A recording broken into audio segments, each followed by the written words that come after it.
Ox and Hare presents Right to Protect.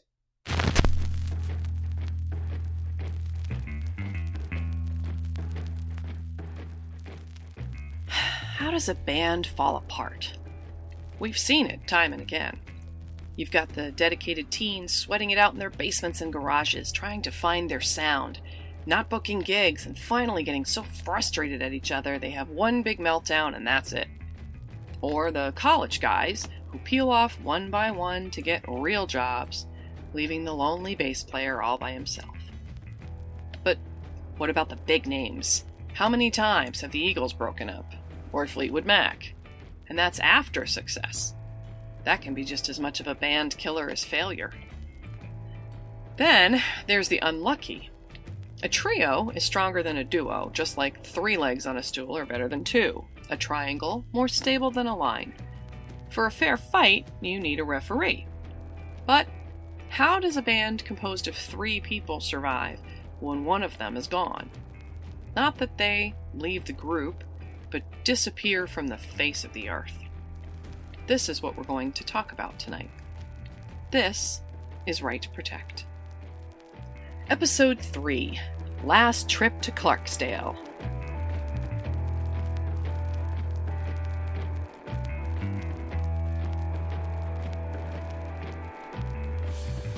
I'm Nora X.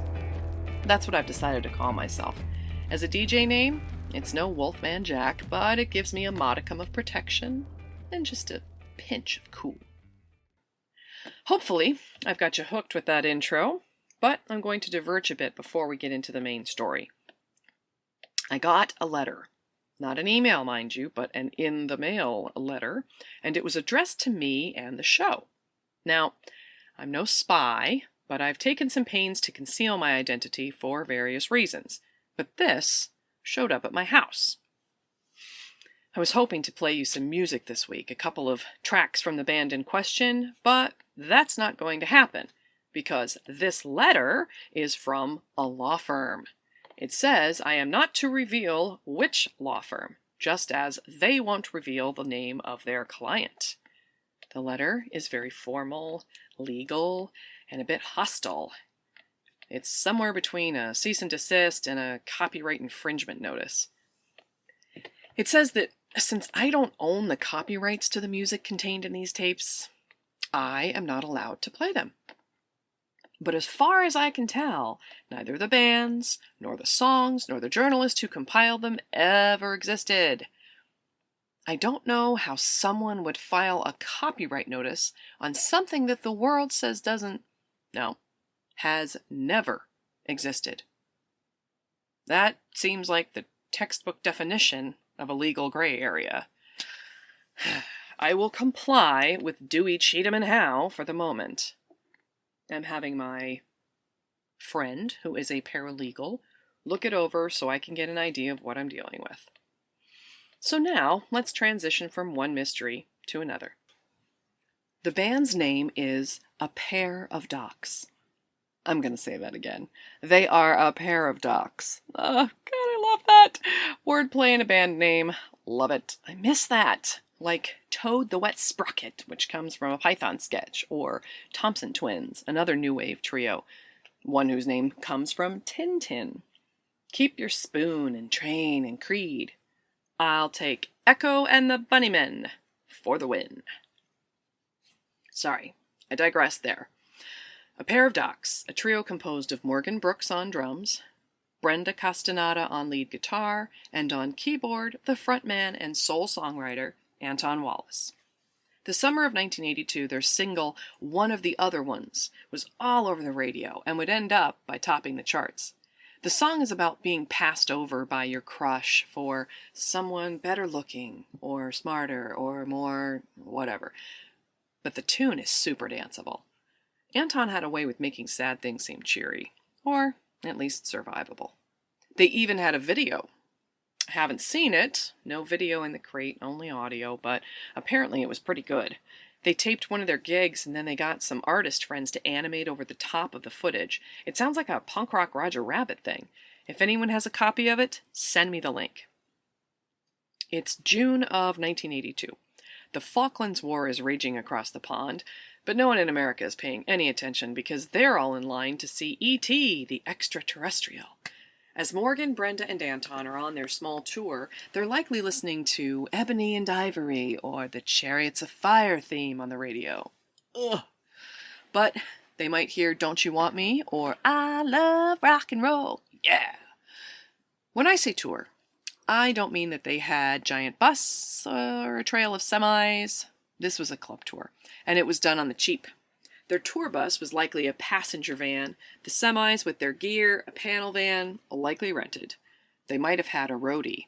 A, singular, as in one guy to help unload and set up. But that's how it's done when you're starting out. For the first year, from Prince to Axel, you lug your own gear. Paradox is booked at Club Dipswitch, a place just south of Memphis. They stop for gas at a little town called Clarksdale.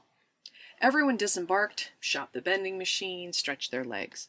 I looked on the map. There's not a whole lot of town there now. I can only imagine how little it was back then. But when it came time to leave, Anton was gone. In fact, Anton was never seen again. I'm going to play you 2 interviews today. This is Lady D talking to Brenda Castaneda. They spoke about 6 months after the disappearance. Have a listen. Hey, Brenda, thank you so much for inviting me to your home. You have a lovely home, and I'm just happy to sit down and speak with you a little bit. Oh, well, I appreciate you stopping by. It's really good to be talking about music again these days. Yeah, you've had a bit of a hectic 6 months or so. Yeah, to say the least, but I've been keeping busy these days. I find that, just moving forward, is the best way to go in this situation. Well, what have you been up to? Well, these days I've been teaching music at a local community arts center. I teach both guitar and piano, typically to, children, teenagers, that kind of thing. And actually, this weekend we got a fundraiser going on, about this Saturday, actually, to help raise money for the arts and to, spread the word. Well, you certainly are keeping busy. That's awesome. And if I'm around this weekend, I don't know if I'll still be in town. I would love to stop by the fundraiser. Oh, absolutely. Yeah, definitely. If you're still in town, we'd love to have you out. Now I gotta ask, and I know that this might not be something super easy to talk about. You not only lost the work that you were doing with Pair of Docs, but you guys are dealing with the disappearance of your lead singer, Anton. A lot of people have a lot of questions, and I'm just wondering, I guess I'll just ask bluntly, what do you think happened to Anton? Well, to be honest, I try not to think too much about it. Like I said, I like to kind of keep my eyes forward. With Anton, though, he was very eccentric, very just larger-than-life personality. So his behavior to some, I guess, could be kind of erratic. So I don't know. In general, or just sort of? Well, I mean, the night before the disappearance, he was kind of acting a little unusual, kind of like he was bothered by something. But I just kind of wrote it off as that, it was his birthday. He was getting older, approaching 30. With, turning 27 and all. I know it's probably something that was kind of getting to him a little bit, but, regardless, I'm sure he's, in a much better place now. Well, do you think that he's still out there somewhere? Do you think he disappeared, or do you think that, tragedy struck and he's just not with us anymore? Well, I know there's been several theories, kind of sightings, if you will. I know, when Jim Morrison passed, people often, said that they saw him, that he was living, somewhere in the world. And I think that people kind of making the comparisons. I know people have claimed to have, seen him, up and around, and I don't know. I mean, I like I said, I try not to think very much about it, to be honest. Well, and I guess anytime, there's a little bit of mystery involved, you know, people are going to want to be a part of that. So who knows what anybody has seen or not seen, right? Yeah, and I mean, I know with Anton, he really, you know, got a kick out of the whole, you know, people seeing Elvis after he passed, you know, Jim and all that stuff. So, I mean, it wouldn't surprise me, but, you know, I just kind of want to put that time of my life behind me. You know, it can be a little painful to think about these days. Well, it sounds like you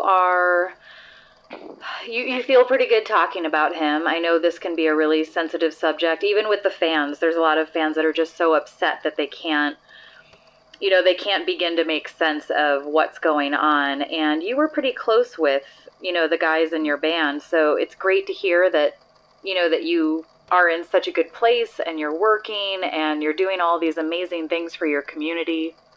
Yeah, and I definitely, again, you know, want to mention the fundraiser we're having, because, you know, the community arts center I'm working with, you know, it's kind of at risk of being shut down, unfortunately. So we're having this fundraiser. We're gonna have a lot of live music, a lot of art. You know, there's gonna be some breakdancing there. It's gonna be really awesome. Well, I hope a ton of people show up, and now that they've heard your story, I'm sure that they would love to see what you're up to and support the arts and, you know, help be a part of what you're trying to do. Yeah, absolutely. So spread the word. You know, we want to keep art in a lot of these young people's lives, and, you know, to hopefully inspire them the way that, you know, music inspired me. Awesome. Well, I really appreciate your time. You have been a breath of fresh air, and I've loved every second of getting to sit down and chat with you. So thank you so much. Oh, and likewise. Thank you. Did you catch that? The day before his disappearance was Anton's birthday. His 27th birthday. I'm going to give you an out right now. You can just file this one away as another moody artist goes missing. What a weird story, and fire up whatever's next in your playlist. Because I'm about to take us across the tracks into Weirdsville. You still with me? Okay. Now for the strange. For some reason, lots of famous musicians die at 27. Here's a short list. Jimi Hendrix, Robert Johnson, Janis Joplin, Kurt Cobain, even Amy Winehouse. And that's just the mega famous. Anton had just turned 27, the day before his disappearance. Coincidence? Probably. But there's more weirdness. Here's the second interview. This is Morgan Brooks, drummer and last of the trio. He's not quite so resolved about the whole thing. Plus, there's something else. Something Brenda never mentioned.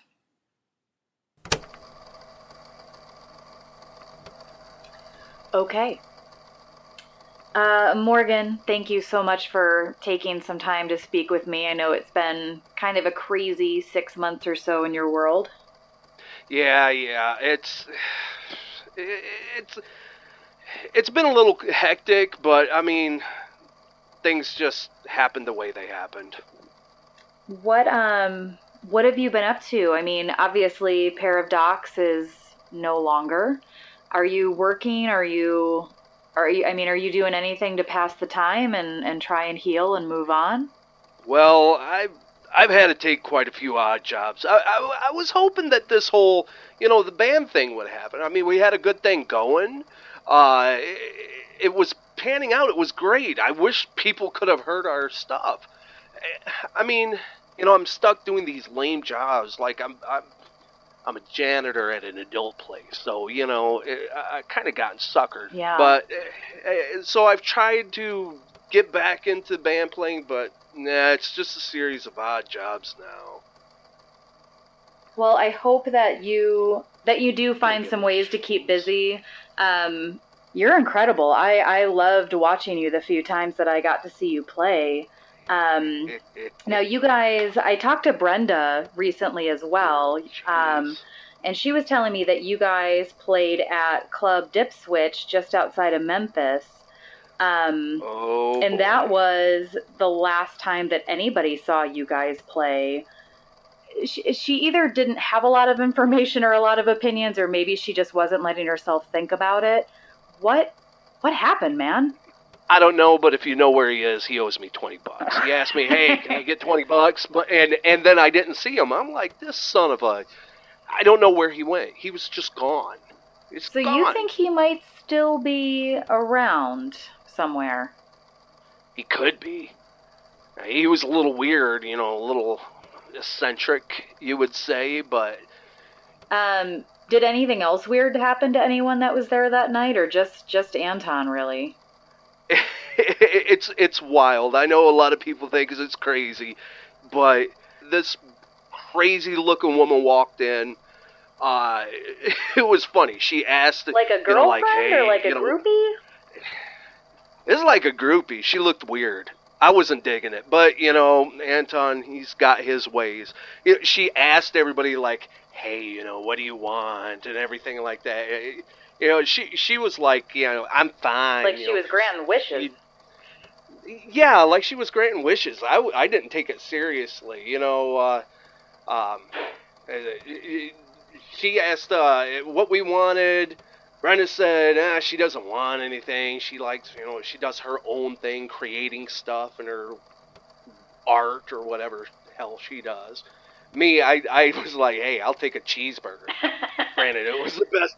Hey, I'm not lying. It was, because I didn't take it seriously. Right. But it was the best damn cheeseburger I ever ate. I'm still looking for that. When you go to like the bar and you get out of the bar at like 2:30 in the morning, and you've been drinking and been having fun, and then you go to that greasy joint to get that burger on egg and all it, and it's like the best thing you ever ate. Yeah. Times that by 10.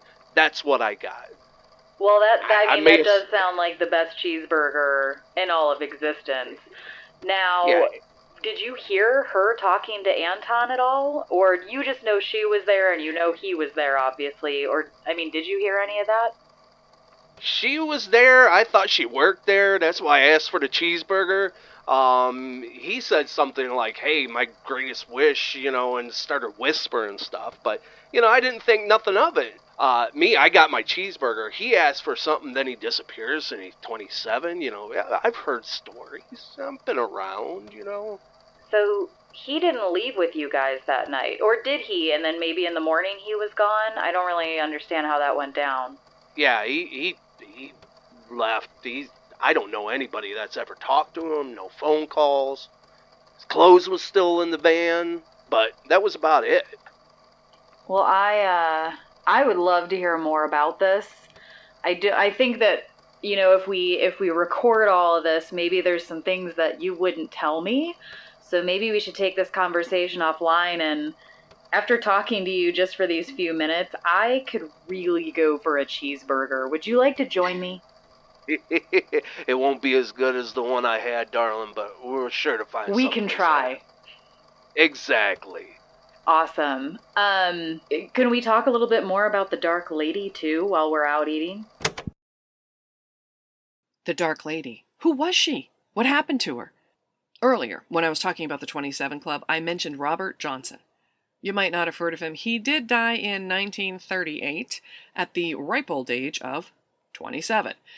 But the legend around him says he sold his soul for success, and at the age of 27, the devil came to collect the prize. And the supposed location of this transaction? That's right, Clarksdale, Mississippi, the exact place where Anton disappeared. Was this Dark Lady a groupie or a devil out to collect another rock and roll soul? Was it a weird twist of fate that led the band to stop in that very town? Or was it just coincidence and limited roads? Is Anton still out there? Or is he playing for an audience in the underworld?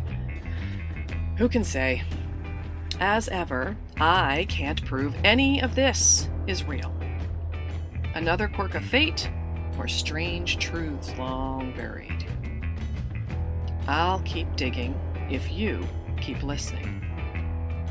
This is Nora X. You've been listening to Right to Protect. Thoughts, theories, concerns?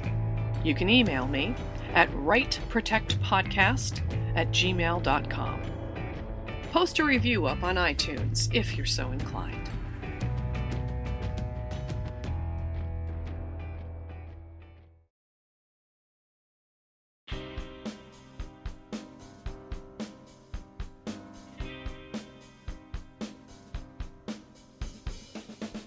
Ox and Hare's Right Protect is written by Kyle Olson, performed by Amy Shaw, Karen Wegrin, Jess Harris, and Scott Harris. Produced by Ryan Fitzpatrick. Follow us on Twitter at Ox and Hare. Check out our Facebook page or come by our website, oxandhare.com, where we've got mysteries to unravel, the undead to console, and a time traveler. Just not all at once. Find new episodes of Right Protect on Ox and Hare's Monday Matinee. Come along.